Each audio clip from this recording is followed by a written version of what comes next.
దయచేసి ప్రతి ఒక్కరిని మనస్ఫూర్తిగా నాకు మీ అందరికీ పేరుపోతే నాకు రేపు నమస్కారాలు గౌరవాలు తెలియజేస్తాను. ఎవరైనా సత్యాగ్రహం చేశారంటే దానికి అర్థం ఆగ్రహం అంటే కోపం, సత్యం అంటే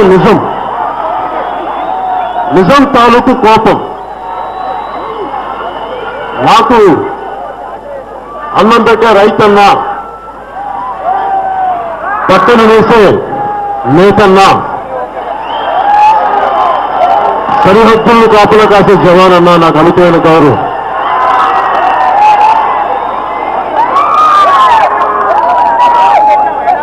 చేనేత అనేది బట్టలను ఒంటి కప్పుకోవడానికి కాదు. చేనేతను గౌరవించడం అనేది మన దేశ సంస్కృతిని గౌరవించడం, మన దేశ సమగ్రతను గౌరవించడం, మన కళలను గౌరవించడం. నేను ఎప్పుడు చేనేత కార్మికులు అనే దానికి ఒప్పుకోను, చేనేత కళాకారుడని ఒప్పుకుంటాను. అంటే దానికి నేను చిన్నప్పుడు కొంతకాలం చీరాలో ఉన్నాను. మా ఇంటి పక్కన చేనేత మగ్గాలు ఉండేవి, చేనేత కుటుంబాలు ఉండేవి. నాకు వాళ్ళ కష్టాలు ఎలా ఉంటాయో తెలుసు, వాళ్ళు ఎలా పస్తులు ఉండేవాళ్ళో తెలుసు. ఎందుకంటే నా స్నేహితులు నాతో పాటు చదువుకునేవాళ్ళు, నాతో పాటు స్కూల్లో. సో నాకు ఆ కష్టాలు ఇంకా గమనించేవాడిని. వాళ్ళు స్కూల్ ఫీజులు కట్టడానికి కానీ పడ్డ ఇబ్బందులు కానీ, సరైన మధ్యాహ్నం పూట భోజనాలు వచ్చినప్పుడు వాళ్ళు మటుకు భోజనాలు లేకుండా ఖాళీగా వచ్చేవాళ్ళు. క్యారియర్లో వీళ్ళు అటుకులు వేసుకొని మరుగురాలు వేసుకుని అలాంటి ఉట్టి పొడి తిండి తినేవాళ్ళు. ఏంటంటే మా ఇంట్లో డబ్బులు లేవని చెప్పేవాళ్ళు నా స్నేహితులు కొంతమంది. ఆ చిన్నప్పుడు విషయం నాకు ఇంకా గుర్తుంది.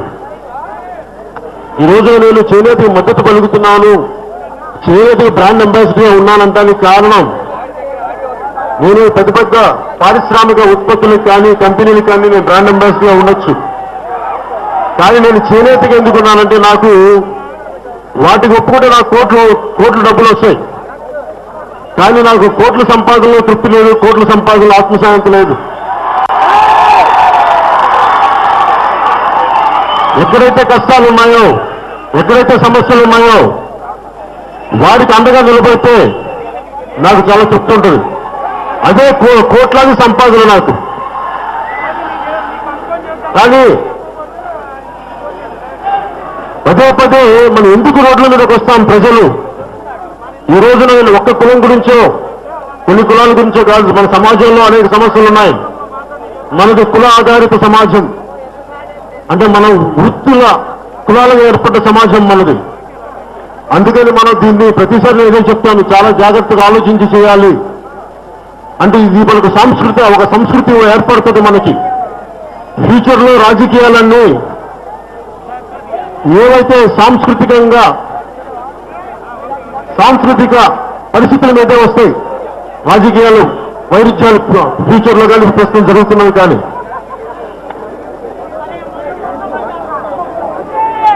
వినిపించిన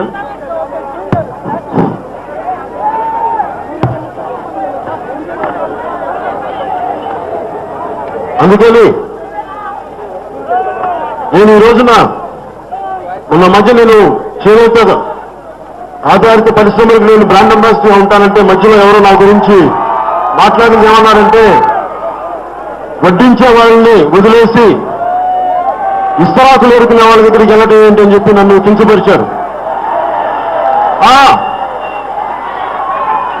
నేను అట్లా అనుకోను. మీకు ఎందుకు చెప్తున్నానంటే, నన్ను విస్తరాకులు ఏరుకునే వాళ్ళగా నన్ను కంపేర్ చేస్తే నాకు ఇబ్బంది లేదు. నేను చాలా గర్వపడుతున్నా మాటకి. ఎందుకంటే ప్రపంచంలో కానీ సమాజంలో కానీ శక్తిని శుభ్రపరిచే వాళ్ళే లేకపోతే ఈ సమాజం ఏ పరిస్థితిలో ఉంటుందో మీరు అర్థం చేసుకోవచ్చు.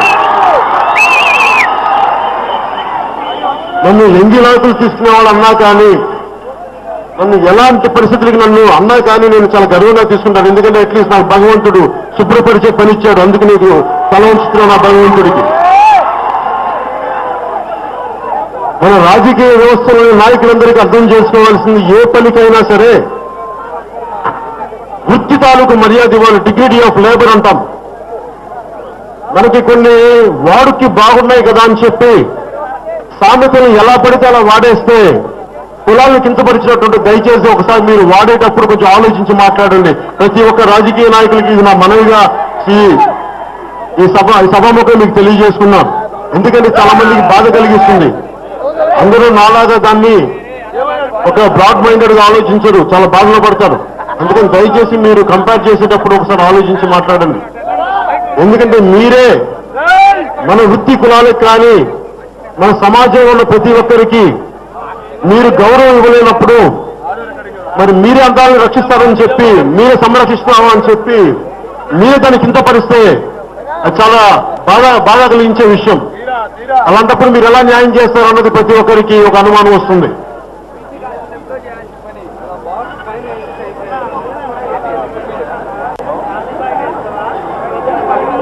అలాగే ముఖ్యంగా మనకు చేనేత పరిశ్రమలో నా దృష్టికి వచ్చిన ముఖ్యమైన కొన్ని సమస్యలు ఏంటంటే, ఒక 11 రకాల ఉత్పత్తులు కేవలం చేతి మగ్గాల మీద నడపాలి. కానీ కొన్ని ఈ పవర్ హ్యాండ్లూమ్స్ వల్ల మన బొట్టు దయచేసి మనం మర్చిపోకూడదు. నేను ఎందుకు పంచి కడతానంటే నాకు ఆనందం, నా గర్వం, నేను తెలుగు వాడన్న గర్వం నాకు. అందుకు పంచి కడతాను. నేను చెప్పాను అమెరికాలో దీని సంగతి. ఇది సామాన్యుడిది, ఇది గబ్బర్సింది కాదు, సామాన్యుడి శక్తిది, సామాన్యుడి గొంతిది, సామాన్యుడి బలం ఇది. దీనికి కులం లేదు, దీనికి మతం లేదు. భారతదేశాన్ని, రాష్ట్రాలని, ప్రాంతాలని, కులాలని, మతాలని సమానంగా పనిచేసే కుండు ఇది. మన నేతలనే వేసినది. అందుకేసుకుంటానికి మెరలో గర్వంగా, చాలా గర్వం వేసుకుంటాం దీన్ని. అలాగే ప్రతి ఒక్కరికి నేను పేరున కోరుకుంటుంది, కుదిరినంత మేరకు మీరు దయచేసి కనీసం వారానికి ఒకసారి చేనేతలు వాడండి. నేను బ్రాండ్ అంబాసిడర్ గా చెప్పేది, నేను శీతల పానీయాలు తాగండి అని నేను చెప్పట్లా, ఫలానా వస్తువులు వాడండి అని చెప్పట్లా. నేను కోరుకునేది మన భూమిలో పుట్టిన చేనేత, గాంధీ గారు నిలబడిన చేనేత, గాంధీ గారు గుడికిన చేనేత. ఈ చేనేతకు మనం అండగా నిలబడదాం. ఈ చేనేతను మనం సంరక్షించుకుందాం. ఈ చేనేతకి ఆఖరి శ్వాస వరకు నిలబడదాం అన్న సభాముఖం మీకు తెలియజేసుకుంటున్నాను. నాకెప్పుడు ఒకటే చెప్పదలుచుకున్నాను, అన్నం పెట్టే రైతుకి కానీ పట్టనిచ్చే నేతలకు కానీ కన్నీళ్లు కారిస్తే ఆ దేశం సుభిక్షంగా ఉండదు. అది ఎప్పుడు సుభిక్ష దేశం అవ్వదు. అందుకని నేను నేతన్నకి అండగా ఉంటాను. నేతన్నకి నేను నా ఆఖరి శ్వాస వరకు నేను మీకు బ్రాండ్ అంబాసిడర్ గా ఉంటాను. ఏవైతే నేను ఈరోజు ప్రభుత్వాలకి కోరుకునేది ఒకటే, మీరు పదే చెప్తాను కొన్ని విషయాలు. ఒకటి,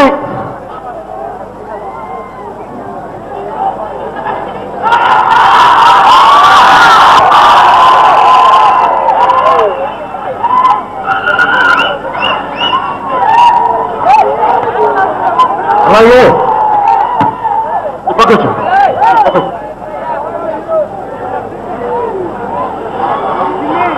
యువతకి, ఈ రోజున చేనేత యువతకి నేను కోరుకుంటుంది ఏంటంటే, వాళ్ళకి ఆధునిక నైపుణ్యం జరిగేలాగా ఎడ్యుకేషన్ ఉండాలి.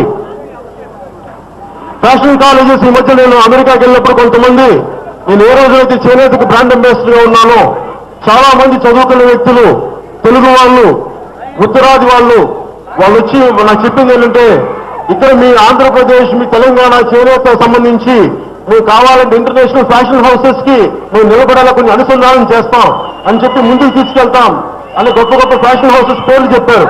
అది ఏదైనా జరిగితే వాళ్ళకి చేనేత సంఘాన్ని ముందు పెడతామని నేను మీ సభాముఖంగా తెలియజేసుకున్నాను.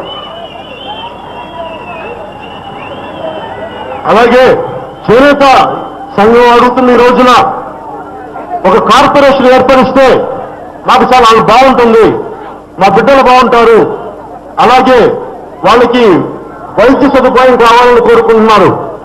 మరి ప్రభుత్వాలు అడుగుతున్నప్పుడు వారి రకరకాల ఇప్పటికే కార్పొరేషన్స్ ఉన్నాయి, అయినా ఇంక దేనికి ఇంకోటి అవసరం ఏంటో అడుగుతున్నారు. నేను వారికి తెలియజేసుకునేది ఏంటంటే, ఒకవేళ వాటి తీరుతెన్నులు ఎలా ఉన్నాయి, ఇప్పుడున్న ప్రెసెంట్ కార్పొరేషన్స్ కానీ ఇప్పుడున్న చేనేతకి తోడ్పాటు అందించే పరిశ్రమల సంఘాలు ఎలా ఉన్నాయి, వాటి తీరుతెన్నులు ఎలా ఉన్నాయి ఒకసారి మీరు ఆలోచించుకొని వాళ్ళకి చేనేత సంఘాల వారికి, చేనేత కులాల వారికి, కళాకారులకి మీరు ఒక కార్పొరేషన్ ఏర్పాటు చేసే దిశగా ఆలోచిస్తే బాగుంటుందని నా మనస్ఫూర్తిగా మీకు తెలియజేసుకుంటున్నాను.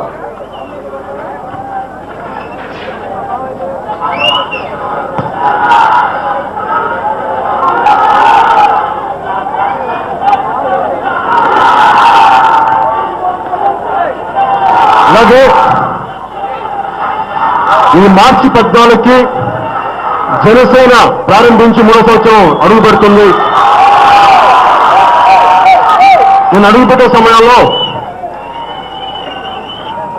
ఇప్పుడు దాకా జనసేన పార్టీని ఎందుకు మీరు నిర్మించట్లేదు అంటే, నిర్మించడం ఏంటి, మీరు అందరూ ఉన్నారు, కొత్తగా నిర్మించాల్సిన అవసరం ఏంటి, కావాల్సిన నాయకులే కావాలి మనం. ఎందుకంటే మీరింత మనస్ఫూర్తిగా నేతలకు అండగా వచ్చారు ఈ రోజున. మీ అందరూ మీ శక్తిని, మీ బలాన్ని, మీ యువశక్తిని ముందుకు తీసుకెళ్ళలేని సరైన నాయకులు లేకపోతే ద్రోహం చేసిన వాళ్ళు అవుతాను. మీరు ఎంత చిత్తశుద్ధిగా, మీరు ఎంత మనస్ఫూర్తిగా ఉన్నారో, జనసేన పార్టీలో నాయకులంత చిత్తశుద్ధిగా లేనప్పుడు నేను బయట వాళ్ళని ఎలాగా ఎదిరిస్తానో, ఎలా బలంగా కడిగేస్తానో, నా సొంత పార్టీ నాయకులు కూడా నేను అలాగే ప్రశ్నిస్తాను. నాకు ప్రజలే ముఖ్యం, మీరే ముఖ్యం, మీరే నా బలం. మీకు అన్యాయం జరిగితే అది తన కావచ్చు, మన కావచ్చు, నాకు ఎవరైనా ఒకటే. మీకు అడ్డు వచ్చి ఎవరైనా సరే నేను ఉపేక్షించను, తనైనా మనైనా సరే. అందుకని సరైన నాయకుల కోసం ఎదురు చూసే సమయమే కానీ, ఎందుకంటే పరీక్షిస్తున్నాను. అందరూ నిలబడతారు, ఉత్సాహంగా వస్తారు, కానీ ఒక చిన్న ఒక దెబ్బకి, గుండెల దెబ్బకి పారిపోతారు, అంత పుట్టలా చెల్లాచెదరు అయిపోతారు. నాకు అలాంటి వాళ్ళు కాదు. శతజ్ఞులు ఎదురొచ్చినా, యుద్ధ ట్యాంకులు ఎదురొచ్చినా, తుపాకులు ఎదురొచ్చినా నిలబడే దమ్మున్న నాయకులు కావాలి. నాకు దమ్మున్న నాయకులు కావాలి. ప్రజా సమస్యల కోసం పోరాడే నాయకులు కావాలి. వాళ్ళ కోసం నేను ఎదురు చూస్తున్నాను. వాళ్ళ కోసం, అలాంటి నాయకుల కోసం నేను ఎదురు చూస్తున్నాను. మీలో నుంచే ఎదుర్కొంటారు నాయకుల్ని, బయట నుంచి కాదు, మీలో నుంచే, మీలో యువశక్తి నుంచే ఎదుర్కొంటారు నాయకుల్ని. అలాగే ఈరోజు చేనేత కళాకారులు కొని అడిగేది, మీ నుంచి నాకు యువరత్నాన్ని పంపించింది జనసేన పార్టీకి. నేను మీ సమస్యల్ని ఎలా ముందుకు తీసుకెళ్లాలో, ఎలా పోరాటం చేయాలని మీకు అండగా ఉంటారు. వారసత్వ రాజకీయాల మీద నాకు వ్యతిరేకత లేదు, కానీ కేవలం వారసత్వ నాయకులంటే నాయకులు వారి నాయకులేనా, మిగతా ప్రజలు కాదు అనేది నాకు ఇప్పుడు సందేహం తీరుస్తుంటుంది.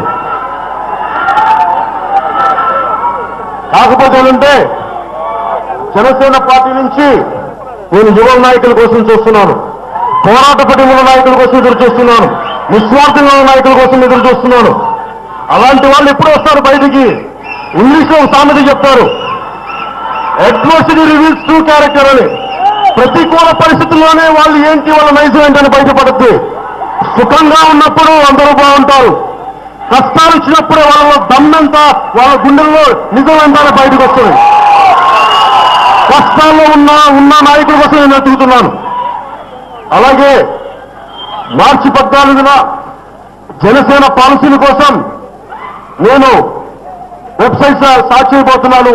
దానికి ప్రజా సమస్యల మీద, ఒక్కొక్క పాలసీల మీద, మైనింగ్ పాలసీల మీద కావచ్చు, అగ్రికల్చరల్ పాలసీల మీద కావచ్చు, వ్యవసాయ పాలసీల మీద కావచ్చు, ల్యాండ్ ఎక్విజిషన్ మీద కావచ్చు, అలాగే మన రాజధాని సమస్యల మీద కావచ్చు, ఏమి మీదైనా సరే, అలాగే మన చేనేత సమస్యల మీద కావచ్చు, మీ అభిప్రాయాలు దయచేసి నాకు తెలియజేయండి. 2019లో వచ్చే ఎన్నికల్లో మేనిఫెస్టోలో దాన్ని ఎలా ముందుకు తీసుకెళ్లాలన్నది మీ సహాయ సహకారాలతో మేము ముందుకు తీసుకెళ్తాం.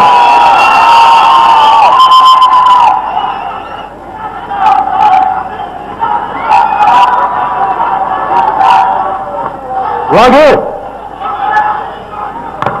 ఆరోగ్యం లేనిదే ఎవరు ముందుకెళ్ళలేరు.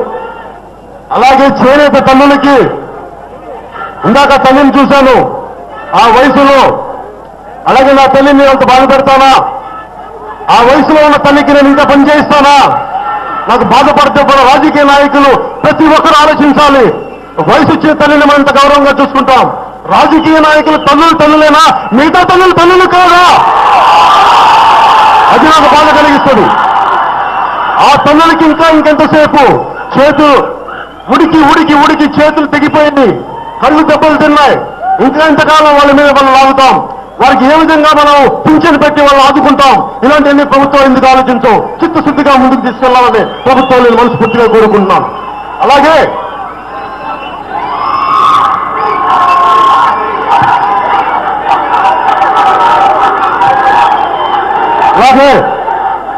ఈ రోజున మీ అందరికీ సభాముఖంగా నేను కోరుకుంటుంది, అలాగే పెద్దలందరూ నేను కోరుకుంటుంది,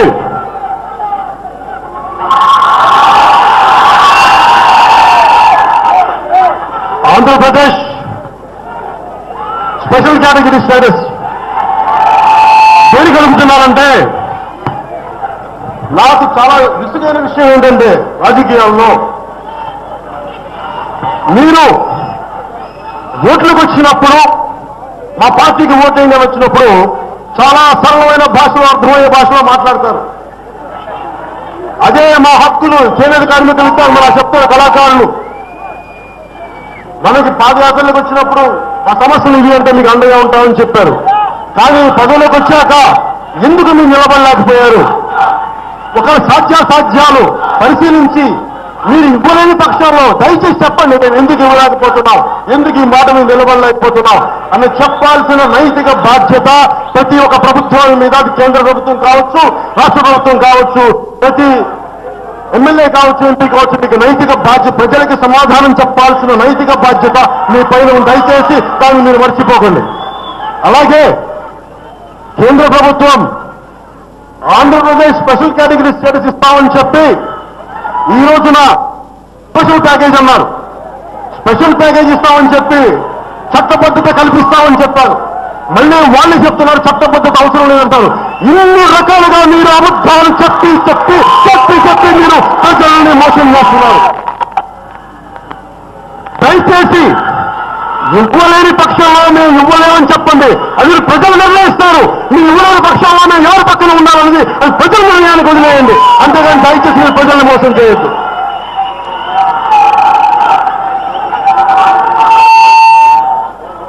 నేను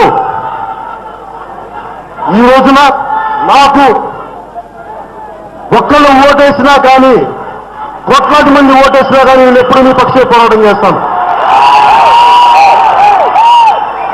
నాకు రాజకీయాలంటే గౌరవం. రాజకీయాలంటే అందరికీ అదొక మురికి అంటారు. రాజకీయాలనే మురికిలోకి నేను ఎందుకు వెళ్తున్నాను? మా ఇంట్లో వాళ్ళు తిట్టారు, నా స్నేహితులు తిట్టారు, బయట వాళ్ళు తిట్టారు, రకరకాలు. రాజకీయ నాయకులు కూడా ఎందుకయ్యా నువ్వు ఈ మురికిలోకి వస్తావు? ఏ మురికి మీరు మేము కూడా వస్తాం, పర్లేదు, మేము తట్టుకుంటాం మురికిని. ఏమవుతుంది మురికి అంటుకుంటుంది ఒంటికి. లోపల మురికి లేదు, లోపల చాలా శుద్ధంగా ఉంది మనసు, లోపల అంటుకోదు. నాకు దోపిడీ చేయాల్సిన అవసరం లేదు, డబ్బులు తినాల్సిన అవసరం లేదు. మీరు రూపాయి ఇస్తే నేను ఈ బట్టలు వేసుకున్నామని, రూపాయి ఇస్తే తిండి తినేవాడిని. నాకు ఇంకెవరి సంపాదన అవసరం లేదు. మీరు ఇచ్చే చాలు, నాకు అదే చాలా ఉండిపోయింది. ప్రజల ధనాన్ని కానీ, ప్రజల ధనాన్ని సంరక్షించే వాళ్ళే రాజకీయ నాయకులు కానీ, ప్రజాధనాన్ని దుర్వినియోగం చేసేవాళ్ళు కానీ, ప్రజాధనాన్ని దోపిడీ చేసేవాళ్ళు కానీ, అలాంటి రాజకీయ నాయకులు మనం ఎదురు తిరగాల్సిన ఆవశ్యకత ఉంది, పరిస్థితులు ఉన్నాయి. అలాంటి పరిస్థితులు వచ్చినప్పుడు జనసేన వాటికి ఏ మాత్రం వెనకాడకుండా పోటీ చేస్తుంది, దానికి వాళ్ళతో పోరాటం చేస్తుంది. అందుకు మనస్ఫూర్తిగా తెలియజేసుకున్నాం. అలాగే కార్మికుల సంక్షేమం కోసం, చేనేత కళాకారుల సంక్షేమం కోసం జాతీయ బోర్డు ఏర్పాటు చేయమని రకరకాల ప్రతిపాదనలు ఉన్నాయి. అలాగే మీడియా మిత్రులకు కానీ ప్రతి ఒక్కరికి పేరు పేరులో దీన్ని చేనేత సమస్యను ముందుకు తీసుకెళ్లవలసిందిగా మనస్ఫూర్తిగా కోరుకుంటూ మీకు ప్రతిపాదనలు ఉన్నాయి. అలాగే మీడియా మిత్రులకు కానీ ప్రతి ఒక్కరికి పేరు పేరులో దీన్ని చేనేత సమస్యను ముందుకు తీసుకెళ్లవలసిందిగా మనస్ఫూర్తిగా కోరుకుంటూ మీకు ఒక చేనేత వర్గాల వారికే కాదు, అలాగే